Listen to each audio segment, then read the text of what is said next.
Hi everyone, it's Michael Brook from Rapid Couples Counseling. This video is about 5 signs that you're in a great relationship. Some people might be in an okay relationship or they think it's okay and they want to know just how good it actually is. So I thought I'd put together a brief video to help you to see if you really are in a good relationship. So the first one is that you fight well and you repair your relationship after fighting. Conflict is an essential part of every relationship.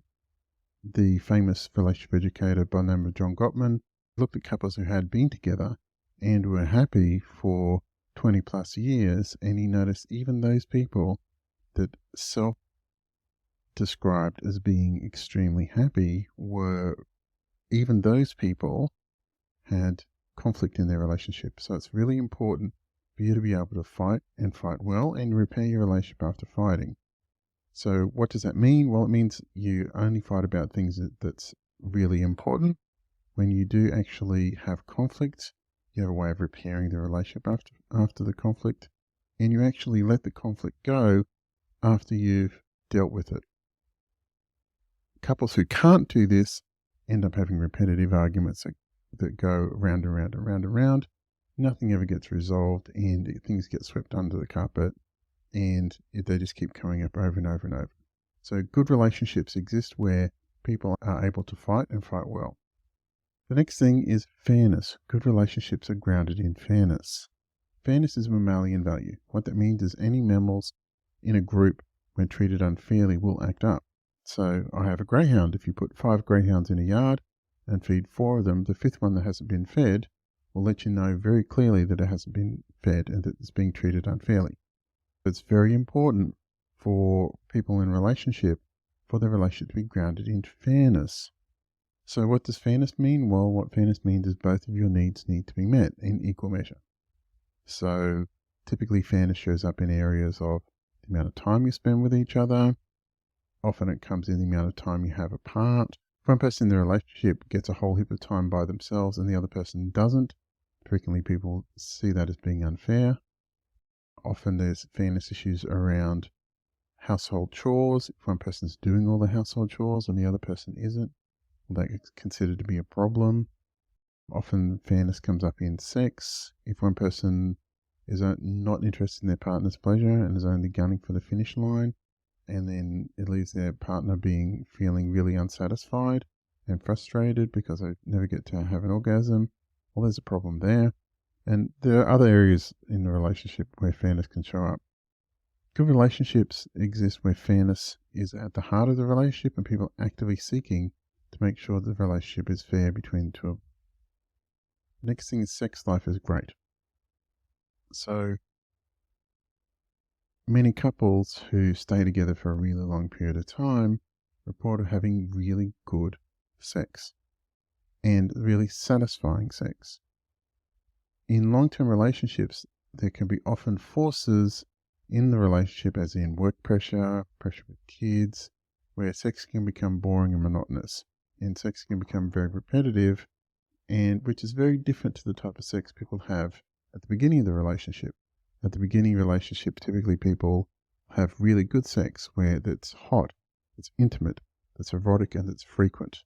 But over a period of time in long-term relationships, people stop having hot, intimate, erotic, infrequent sex, and they end up having what I call efficiency sex, which is a sex people have where one or both people can reliably orgasm in the minimum amount of steps, in the minimum amount of time, with the maximum efficiency, normally exact the same time of day or night, or day of week, or sequence of events. So that's what most people end up landing at in terms of their sexual relationship. But good relationships that are happy for really long periods of time have satisfying, hot, intimate, erotic sex that has variety, and they keep making it a top priority, not a bottom priority. So this is having a good sex life is important in long-term relationships. The next thing is they tolerate each other's difference well. So it's really important to recognize that you are two different people, and sometimes people try and minimize those differences. But over a long period of time, if you spend enough time with one person in a small location or a small place like a house, then the stuff they do that you don't like or is different to you can drive you batshit crazy. So it's really important to recognize that tolerating each other's difference is important, and couples that can tolerate each other's difference well tend to have a lot lower levels of friction and dissatisfaction in the relationship. And the final one is kindness matters. It's really important to keep on bringing kindness to your partner. Now, for a period of time, particularly if people are stressed, they're tired, they're exhausted, they're feeling unloved, if they're feeling a partner isn't putting in their best effort, they can say things that are unkind and say things they may regret. They can also do things that are unkind and do things they will regret. Good relationships are grounded in kindness, where both people bring best themselves to their partner, and both people keep on focusing on bringing kindness to their partner, even when they don't feel like it, even when they're tired, even when they're exhausted, and even when they feel like their needs aren't being met. They keep on bringing kindness and keep asking for the same. And if both people respond, then people can have a really great relationship.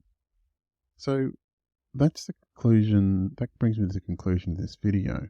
Great relationships have many things in common, and the greatest thing they have in common is both people keep trying to make their relationship work and don't stop trying. And they do the habits that do work.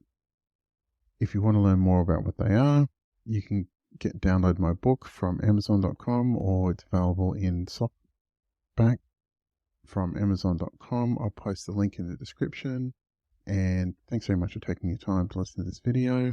And I look forward to hearing from you. If you like this content, please put a comment in the video. Please like and subscribe. And I look forward to hearing from you at some time in the future. Thanks very much. Bye.